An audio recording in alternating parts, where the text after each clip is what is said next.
खबर ओवैसी को अखिलेश यादव के एक ऑफर से जुड़ी हुई है। विपक्षी खेमे में हलचल तेज है कि मुस्लिम वोटों की राजनीति करने वाले असदुद्दीन ओवैसी 27 से पहले समाजवादी पार्टी के साथ जा सकते हैं। एआईएमआईएम के अध्यक्ष असदुद्दीन ओवैसी इंडिया गठबंधन का हिस्सा बन सकते हैं। इसके संकेत समाजवादी पार्टी के सांसद रामशंकर राजभर के एक बयान के बाद मिले हैं। यह बयान मंगलवार को एसपी सांसदों की मीटिंग के बाद सामने आया। अप्रैल में होने वाले पंचायत चुनाव की रणनीति पर मंथन के लिए अखिलेश यादव ने पार्टी के लोकसभा और राज्यसभा सांसदों की बैठक बुलाई थी। सूत्र कह रहे हैं कि बैठक में बार बार ओवैसी का जिक्र हुआ। इस जिक्र के बीच यूपी में एमडीएच फॉर्मूले की चर्चा जोर पकड़ रही है। इसमें एम यानी मुस्लिम वोट, डी यानी दलित वोट और एच यानी हिंदुत्व।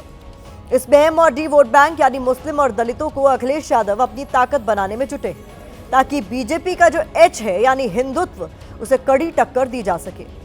हालांकि अखिलेश यादव को मुस्लिम वोटों के रास्ते में ओवैसी से खतरा नजर आ रहा है, क्योंकि बिहार से लेकर बीएमसी तक ओवैसी की पार्टी ने मुस्लिम वोटों के मोर्चे पर विपक्ष का खेल खराब करने का काम किया है।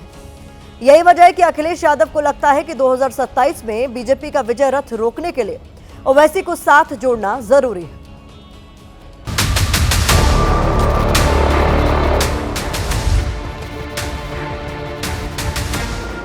ये समझ रहे कि 7 शेर को घेर लिए तो कुछ होता।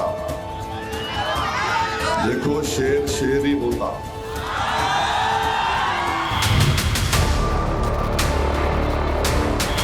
असदुद्दीन ओवैसी ने ये बात तो बीएमसी चुनाव में कही थी, लेकिन उनकी ये बात उत्तर प्रदेश की सियासी पार्टियों ने भी जरूर सुनी होगी।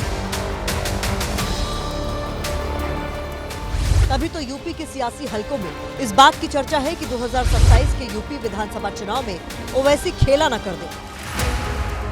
कल लखनऊ में अखिलेश यादव ने पार्टी सांसदों के साथ मंथन किया था। दम भरा था कि 37 जिताएंगे 27, बीजेपी की सत्ता को उखाड़ फेंकेंगे। लेकिन अब अखिलेश के सामने एक नहीं दो चुनौतियां हैं।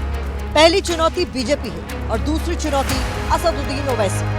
असदुद्दीन ओवैसी ने बिहार में 5 सीटें जीती। इसके बाद बीएमसी चुनाव में एमआईएम ने राज्य के 29 नगर निगम में से 13 शहरों में जीत दर्ज की है और उसके 126 पार्षद चुने गए हैं। खास बात यह रही कि बीएमसी चुनाव में एमआईएम समाजवादी पार्टी से आगे निकल गई।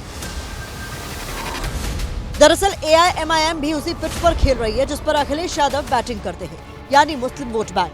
हम 2 बार हारे, मगर तीसरी बार हम कामयाब होंगे और उसके बाद हर बार कामयाबी होगी, हर बार कामयाबी होगी इंशाअल्लाह। उत्तर प्रदेश में करीब 20% मुस्लिम वोटर्स हैं। यूपी में 70 सीटें ऐसी हैं जहां मुस्लिम आबादी 20 से 30% के बीच है। इसमें से ज्यादातर सीटें पश्चिमी उत्तर प्रदेश में है। 43 सीटें ऐसी हैं जहां मुस्लिम आबादी 30% से ज्यादा है। अगर ओवैसी की पार्टी ने यूपी की इन मुस्लिम बाहुल्य सीटों पर चुनाव लड़ा तो एआईएमआईएम इस बार पिछले दाग को धोकर खाता खोल सकती है। माननीय अखिलेश यादव जी, आप जानते ही हैं कि हमेशा वो सभी वर्ग के लोगों को, और पार्टियां चाहे छोटी हों कोई क्षेत्रीय हों, इज्जत सम्मान देकर उन्होंने हमेशा सबको साथ लिया। तो ये इंडिया अलायंस के ऊपर फैसला है कि कौन सी पार्टी आगे जुड़ेगी नहीं जुड़ेगी, ये भविष्य के गर्व है। हालांकि एक सच ये भी है कि यूपी में ना तो एआईएमआईएम का संगठन है और ना ही कोई बड़ा चेहरा। उत्तर प्रदेश में एआईएमआईएम ने 2017 के विधानसभा चुनाव में पहली बार चुनाव लड़ा था। एआईएमआईएम ने 38 सीटों पर चुनाव लड़ा और सभी पर उसे हार नसीब हुई थी। 2022 में एमआईएम ने 95 सीटों पर उम्मीदवार उतारे थे, लेकिन एक भी उम्मीदवार जीत नहीं पाया। लेकिन वो तब की बात थी और बिहार और बीएमसी चुनाव में जीत अब की बात है। इसीलिए समाजवादी पार्टी भी कह रही है कि बीजेपी को हराने के लिए जो साथ आना चाहता है आए, मिलकर हराएंगे। पूरा प्रदेश जान रहा है और पूरा देश जान रहा है कि समाजवादी पार्टी ही भारतीय जनता पार्टी को हरा सकती है। पूरी समाजवादी पार्टी भारतीय जनता पार्टी को सबको साथ लेकर हराने में लगी है और पीडीए की लड़ाई में जो आएगा उसका स्वागत किया जाएगा। सीधे और साफ शब्दों में रामशंकर राजभर ओवैसी से हाथ मिलाने के संकेत तो दे रहे हैं। अब सवाल है कि क्या 27 के लिए समाजवादी पार्टी या इंडिया गठबंधन का ओवैसी के साथ जाना सही होगा? देखिए, ओवैसी किसी की कोई मजबूरी नहीं है, ऐसा कोई जरूरी नहीं है, क्योंकि अखिलेश यादव को वैसे भी मुस्लिम वोट अपने आप मिलते हैं। अगर वो एआईएम के साथ जाते हैं तो उनको फायदा क्या होगा? अगर वो लड़ जाएंगे एआईएम के साथ तो ओवैसी की ताकत भी बढ़ेगी, अखिलेश यादव की ताकत बढ़ेगी नहीं बढ़ेगी, ये कहना बहुत मुश्किल है।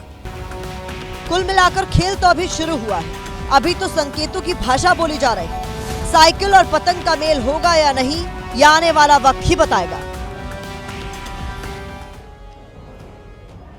ओवैसी का वोट बैंक मुस्लिम है, जबकि समाजवादी पार्टी का भी कोर वोटर मुस्लिम और यादव है। अगर ओवैसी एक विकल्प के तौर पर आते हैं तो जरूर इस वोट में सेंधमारी होगी। इसका नुकसान अखिलेश यादव को हो सकता है। यहाँ कुछ सवाल है। सवाल यह है कि क्या एसपी को यह चिंता है कि ओवैसी को साथ नहीं लिया तो मुस्लिम वोटर टूटेगा? क्या ओवैसी का बढ़ता प्रभाव सेक्युलर दलों के लिए चुनौती बन रहा है? क्या पीडीए को मजबूत करने के लिए ओवैसी का साथ इंडिया गठबंधन के लिए जरूरी है?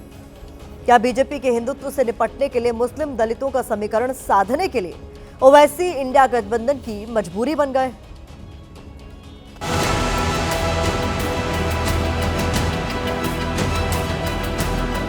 आपने मैसेज जारी कर दिया, आपने बयान जारी कर दिया कि एमआईएम का स्वागत है, और जब हम जाएंगे तो आप हम पर दरवाजा बंद कर देंगे कि अखिलेश यादव जी से एक असली वाला दावतनामा आप जारी कराइए। समाजवादी पार्टी के सांसद को ये निश्चित हो गया है कि 2027 में उनकी हार है, इसीलिए उन्होंने पीडीए में सबको शामिल होने का न्योता दे दिया, एमआईएम को भी न्योता दे दिया। 2047 तक श्री अखिलेश यादव जी, श्री राहुल गांधी जी सहित सत्ता में आने के सपने न देखें, अन्यथा मुंगेरी लाल जैसा हश्र होगा।